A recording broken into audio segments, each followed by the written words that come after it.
Kembali lagi kepada saya, Herman X Kapal Pesiar. Yang mau saya bagikan, yang mau saya sharingkan hari ini adalah bagaimana cara menjaga hubungan, ya, hubungan dengan istri kita. Nah, sebelum itu saya cerita gini. Pada saat kita mau berangkat kapal pesiar, lebih baik kita diskusi dulu. Kalau kita punya istri, tanyakan istri kita setuju nggak kita bekerja di kapal pesiar. Ya. Kalau kita dapat rezeki dari istri itu lebih enak, membuat kita lebih lega untuk bekerja. Selain istri, pasti kita punya mertua. Datang bawa istri, karena kita sudah cerita sama istri, kita ngobrol sama mertua kita, memberitahukan bahwa kita akan bekerja ke kapal pesiar. Saya juga waktu itu disupport sama mertua saya, dia dukung sekali saya untuk berangkat ke kapal, ya, karena ya pada zaman itu mereka senang, ya, bangga kalau kita bisa kerja di luar Indonesia, maksudnya walaupun kita di kapal pesiar, mereka senang. Ya, mertua saya support. Setelah sama mertua, saya baru pergi ke orang tua saya. Pasti tanya, kok mertua dulu? Ya dong, kan kita punya istri, orang tua istri, ya kita support, kita hormati, berarti kita izin ke mertua dulu. Kalau orang tua pada umumnya sih setuju saja kalau orang tua kita, dan itu saya rasakan juga. Ya, saya tanya mama saya, papa saya, gimana nih?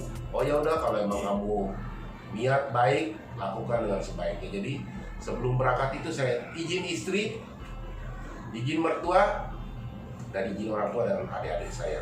Ya. Kemudian hal apa lagi yang saya rasakan berat di dalam kapal pesiar? Hal yang saya rasakan berat waktu itu adalah karena saya harus meninggalkan istri dengan kondisi hamil 8 bulan. Ya, saya berangkat itu meninggalkan istri 8 bulan. Ya, itu perasaan yang sangat berat sekali yang saya rasakan.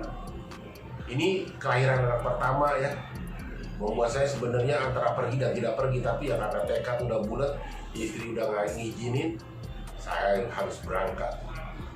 Tapi sebelum berangkat saya persiapkan dulu, ya, keperluan apa buat istriku untuk melahirkan. Saya sudah pesan kamar bersalinnya, ya, dokternya siapa, biayanya berapa, ya.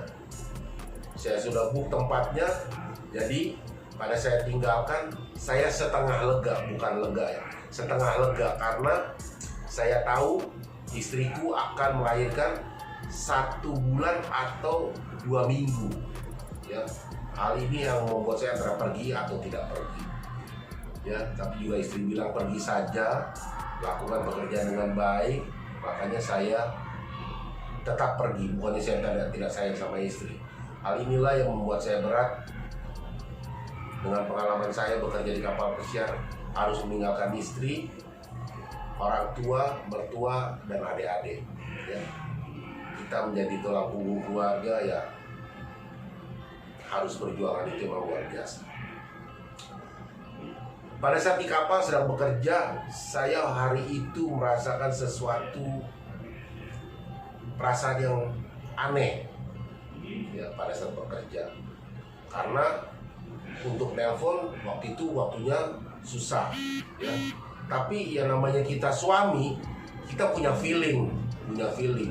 Jadi begitu saya selesai kerja malam itu, saya telepon istri. Tanya, Beb, gimana? Nggak diangkat, saya panik dong.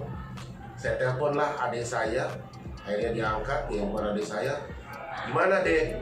Ini lagi nemenin kakak di rumah sakit mau melahirkan. Jadi feeling saya itu feeling, ya, kita pasti berkeluarga, pasti punya feeling, ya, buat istri kita, ya, buat keluarga kita ada sesuatu.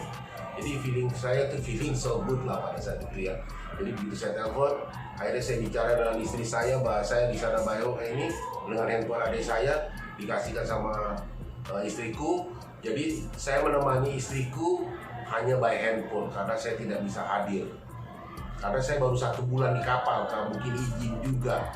Dan kalau saya izin juga, saya harus mengeluarkan biaya yang besar untuk tiket PP, untuk dapat jadwal kembalinya juga agak susah. Jadi saya tetap bekerja di kapal, tapi saya berhubungan hanya by call atau handphonenya saya menelpon istriku. Sampai selesai persalinan saya di handphone sama dia. Dan untungnya seperti saya bilang tadi, ruang bersalin sudah saya siapkan, dokter sudah saya bayar, kamar dia untuk istirahat juga sudah bayar. Jadi istriku bisa nyaman. Pasti pun senyaman-nyamannya dia, tidak 100% nyaman karena saya tidak ada di situ. Tapi ya untungnya mertua dan orang tua saya dan keluarga saya, adik-adik saya bisa menemani istri saya di rumah sakit. Ya. Hal apa lagi yang membuat kita berada di kapal itu untuk menjaga hubungan dengan mereka adalah kita tetap harus berkomunikasi, rutin nelpon, at least 1 minggu 1 kali. Ya, saya sarankan seminggu sekali, jangan malas. Ya, karena mereka jauh di Indonesia, pasti mereka juga merindukan kita dan mereka lebih kuat berdoa buat kita ketimbang kita mendoakan mereka. Jadi support mereka tuh luar biasa. Jadi setiap saya off, ada jadwal off untuk ke darat, saya berusaha untuk menelpon mereka. Oke, karena waktunya terbatas, akan saya lanjutkan di video berikutnya.